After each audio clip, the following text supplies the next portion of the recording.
Selamat datang di Perantara, program persembahan kantor berita Antara yang menjadi perantara Anda dengan cerita sebenarnya. Bersama saya, Nabila Karisti.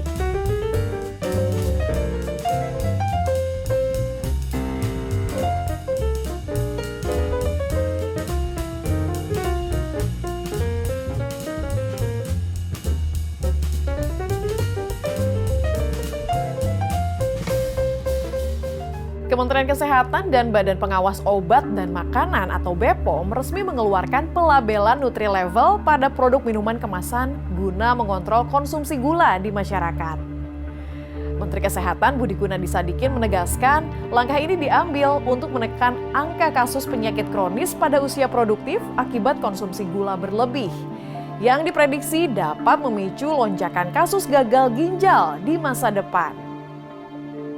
Aturan ini tertuang dalam Keputusan Menteri Kesehatan nomor HK 0107-301-2026 tentang pencantuman label gizi dan pesan kesehatan pada pangan siap saji yang diterbitkan pada Selasa 14 April lalu. Kalau mau ambil makanan dari rak-rak di supermarket atau toko-toko, dia bisa lihat kan, oh ya harusnya milihnya yang sehat. Sekarang untuk sementara kita ada masa transisi, nantinya pencantuman Nutri-Level ini masih kita minta mereka lakukan sendiri gitu ya. Nanti secara bertahap akan kita wajibkan mereka harus lakukan, tapi kita berikan waktu ya.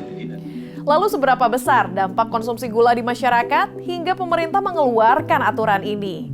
Dan seperti apa juga dampak ke depannya? Menurut Menkes, kebijakan ini diambil sebagai upaya edukasi untuk mencegah konsumsi gula, garam, dan lemak yang berlebih karena menimbulkan berbagai risiko penyakit tidak menular, termasuk obesitas, hipertensi, penyakit kardiovaskular, stroke, dan diabetes tipe 2. Sebagai ilustrasi, 4 penyakit yang menyebabkan beban pembiayaan terbesar BPJS semuanya terkait dengan konsumsi gula, garam, dan lemak yang berlebihan. Sebagai contoh, beban pembiayaan untuk gagal ginjal naik lebih dari 400% menjadi 13,38 triliun di tahun 2025 dari hanya 2,32 triliun di tahun 2019. Selain itu, faktanya ialah tingkat kematian tertinggi di Indonesia diakibatkan penyakit kardiovaskular. Dengan data Kemenkes pada tahun 2025 menunjukkan angka mencapai 651.000 kematian per tahun. Dari angka tersebut, 331.000 diantaranya diakibatkan stroke, jantung koroner, 245.000 kematian, dan jantung hipertensi, 50.000 kematian. Melihat dampaknya yang katastrofik, pemerintah memandang langkah pencegahan harus dilakukan dengan membangun kesadaran warga akan bahaya penyakit tidak menular seperti kardiovaskular hingga diabetes. Dan pengaplikasian Nutri-Level dinilai sebagai langkah mudah, murah, namun masif.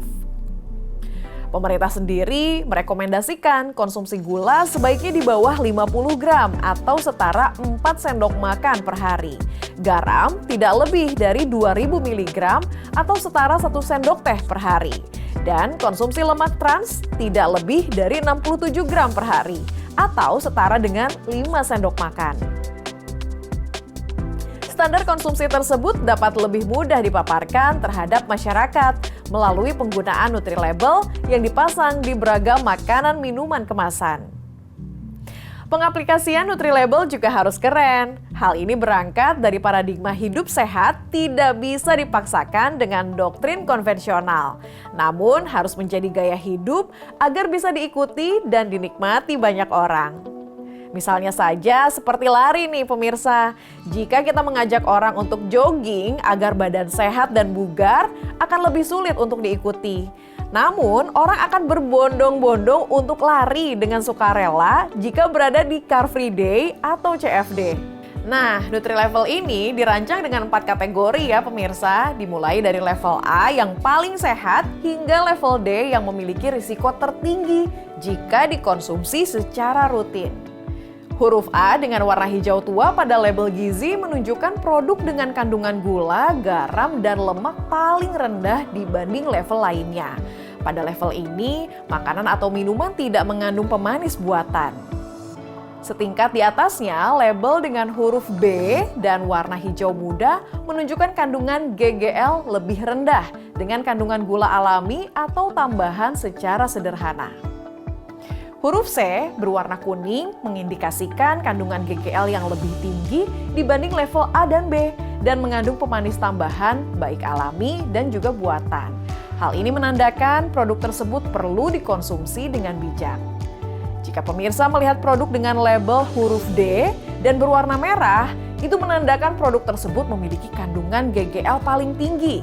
Artinya, konsumen perlu membatasi sesuai kebutuhan atau kondisi kesehatan. Kami telah membuatnya dalam bentuk variabel yang kita sebut abjad A, B, C, D seperti tadi, mirip juga dengan Pak Menteri Kesehatan, dan dengan tergantung juga dosis atau parameter gramnya.